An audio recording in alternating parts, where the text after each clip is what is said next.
मती अध्याय 12। यीशु सबत जे ॾींहं जो बि प्रभु आहे। हिकु दफ़े कंहिं सबत जे ॾींहं ते यीशु ऐं संदसि जा चेला कणिक जे खेत मां लंघे रहिया हुआ। उते चेलनि खे बुख लॻी त उहे फलियुनि खे तोड़े तोड़े करे खाइण लॻा। फरीसियुनि इहो ॾिसी करे यीशुअ खे चयो, ॾिस, तुंहिंजा चेला उहो कमु करे रहिया आहिनि जेको मूसा जे नियम जे मुताबिक़ सबत जे ॾींहं ते करणु सही कोन्हे। इन ते यीशुअ उन्हनि खे चयईं, छा तव्हां इहो न पढ़ियो आहे कि जॾहिं राजा दाऊद ऐं संदसि जे साथियुनि खे बुख लॻी त दाऊद छा कयो हो?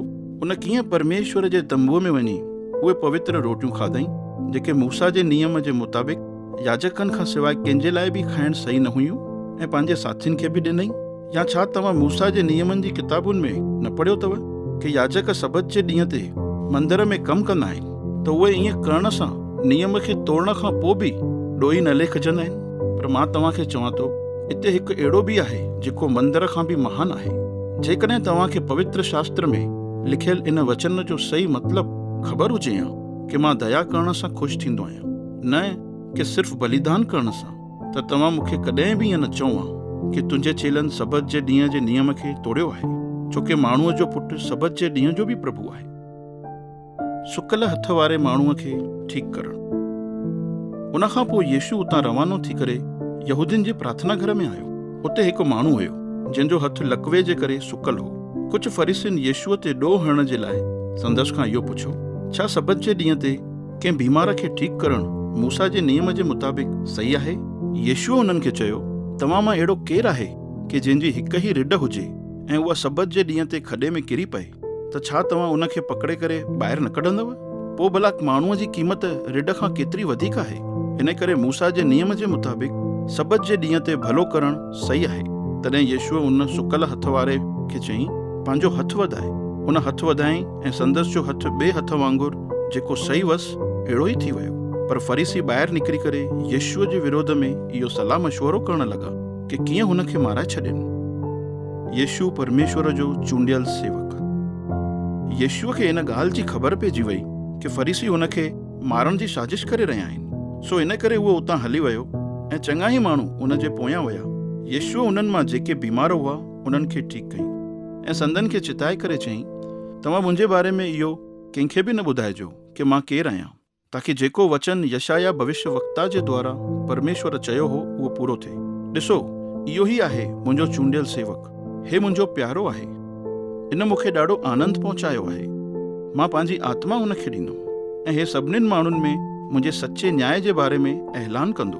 उहो न ई झेड़ा झगड़ा कंदो ऐं न ई माण्हुनि जे मथां रड़ियूं कंदो ऐं न ई उहो चौंकनि में कपटिन वांगुरु माण्हूअ जो ध्यानु खिचाइण जे लाइ वॾे आवाज़ में ॻाल्हाईंदो। उहो टुटल डांडीअ खे न तोड़ींदो ऐं न ई उन ॾींहं खे विसाईंदो जेको विसामण ते आहे। उहो तेसिताईं इहो सभु कंदो रहंदो जेसिताईं उहो परमेश्वर जे सचे न्याय खे उन जे अंजाम ताईं न पहुचाए। हर हिकु देश जा माण्हू हुन जे मथां आशा रखंदा कि उहो उन्हनि खे बचाईंदो। यीशु ऐं बाल जबूल। हिकु ॾींहुं कुझु माण्हू यीशुअ वटि हिकिड़े माण्हूअ खे वठी आया जंहिंखे दुष्ट आत्मा अंधो ऐं गूंगो करे छॾियो हुई। जॾहिं यीशुअ दुष्ट आत्मा खे उन माण्हूअ मां कढी छॾियईं त उहो माण्हू हिकदमि ठीकु थी करे ॾिसण ऐं ॻाल्हाइण लॻो। इहो ॾिसी करे सभु माण्हू ताजुब करे यीशुअ जे लाइ ईअं चवण लॻा, किथे इहो ई त राजा दाऊद जो पुटु मसीह कोन्हे? पर फरीसियुनि इहो ॿुधी करे चयो, हे त दुष्ट आत्माउनि जे सरदार बाल ज़ुबुल जी मदद सां दुष्ट आत्माउनि खे कढंदो आहे। यीशुअ खे उन्हनि जे वीचारनि जे बारे में ख़बर पइजी वई। सो हुन फरीसियुनि खे चयईं, चाहे कोई बि राज हुजे, अगरि उन्हनि में फूट हूंदी त उहे नाश थी वेंदा, ऐं चाहे कोई बि नगर या घर हुजे, उन्हनि में फूट हूंदी त उहो टिकिया न रहंदा। जेकॾहिं शैतान पंहिंजे ई दुष्ट आत्माउनि खे कढे, पोइ त उहे पंहिंजे राज जो ई विरोधी थी वियो आहे। पोइ भला उन जो राज कीअं टिकियो रहंदो? जेकॾहिं मां बाल ज़बूल जी मदद सां दुष्ट आत्माउनि खे थो कढां त पोइ भला तव्हांजा चेला कंहिंजी मदद सां कढंदा आहिनि? इन करे उहे ई तव्हां खे ग़लति था साबित कनि। पर जेकॾहिं मां परमेश्वर जी सामर्थ सां दुष्ट आत्माउनि खे थो कढां त पोइ ॼाणे वठो, परमेश्वर जो राज तव्हांजे विच में अची पहुतो आहे। इहो कीअं मुमकिन आहे कि कोई माण्हू के ताक़तवर माण्हूअ जे घर में घुसी करे उन जो माल सामान लूटे, जेसिताईं कि उहो पहिरियों उन ताक़तवर माण्हूअ खे ॿधी नथो वठे?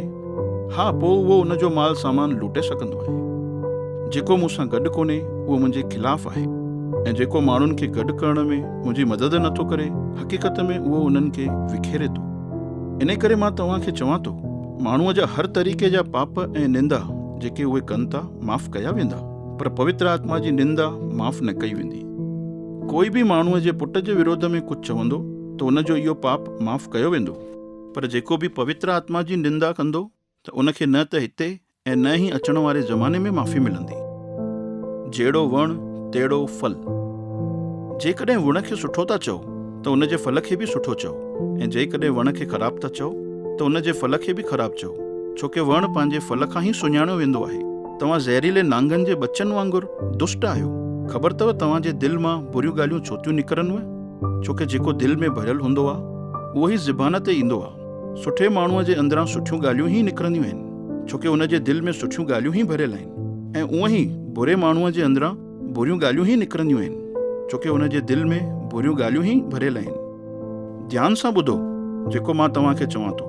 उन ॾींहं ते जॾहिं परमेश्वर सभिनीनि जो न्याय कंदो त जंहिं बि पंहिंजे वात मां ग़लति अखर ॻाल्हाया आहिनि उन्हनि सभिनीनि ग़लति अखरनि जो उनखे हिसाबु ॾियणो पवंदो, छोकी माण्हूअ जे वात मां जेको निकिरंदो उन जे आधार ते ई उहो ॾोही ऐं निर्दोष ठहिरायो वेंदो। स्वर्ग जी निशानी घुरणु। इन ते धर्मशास्त्रियुनि ऐं फरीसियुनि यीशुअ खे चयो, हे गुरु, असां चाहियूं था कि तूं असांखे कोई अहिड़ो सामर्थी कमु करे ॾेखार जंहिंसां इहो साबित थिए कि तूं परमेश्वर जी तरफ़ां ई आयो आहीं। तंहिं ते यीशुअ उन्हनि खे जवाबु ॾिनो, तव्हां कोई चमत्कार करण जी निशानी था घुरो, छोकी तव्हां दुष्ट ऐं परमेश्वर जे प्रति अविश्वासी पीढ़ी आहियो। पर तव्हांखे योना भविष्यवक्ता जी निशानीअ खां सवाइ ॿी काई बि निशानी न ॾिनी वेंदी। जीअं योना 3 ॾींहं ऐं 3 रातूं हिकु वॾी मछलीअ जे पेट में रहियो, ईअं ई माण्हूअ जो पुटु बि 3 ॾींहं ऐं 3 रातूं क़बर जे अंदरि रहंदो। न्याय जे ॾींहं ते निनवे शहर जा माण्हू इन पीढ़ीअ जे माण्हुनि सां गॾु बीह करे इन पीढ़ीअ खे ॾोही ठहिराईंदा, छोकी उन्हनि योना भविष्यवक्ता जो प्रचार ॿुधी करे पंहिंजे पापनि खां तौबा कयूं। ऐं ॾिसो, हिते उहो आहे जेको योना खां बि महान आहे। न्याय जे ॾींहं ते ॾखण देश जी रानी शीबा इन पीढ़ीअ जे माण्हुनि सां गॾु बीह करे इन पीढ़ीअ खे ॾोही ठहिराईंदी, छोकी उहा राजा सुलेमान जो ज्ञान जेको बुद्धीअ सां भरपूर आहे उनखे ॿुधण जे लाइ ॾाढो परतां खां आई हुई। ऐं ॾिसो, हिते उहो आहे जेको सुलेमान खां बि महान आहे। दुष्ट आत्माउनि जो वापसि मोटी अचणु। जॾहिं काई दुष्ट आत्मा कंहिं माण्हू मां निकिरी थी वञे त उहा वीरान जॻहियुनि में वञी करे पंहिंजे आराम करण जे लाइ जॻहि थी ॻोल्हे, ऐं जॾहिं उनखे जॻहि नथी मिले तॾहिं उहा ईअं थी चए, मां उन ई घर में वापसि मोटी वेंदुमि जंहिंमां मां निकिती हुअमि। वापसि मोटण ते उहा दुष्ट आत्मा उन घर खे हिकदमि साफ़ सुथरो ऐं सजायल थी पाए।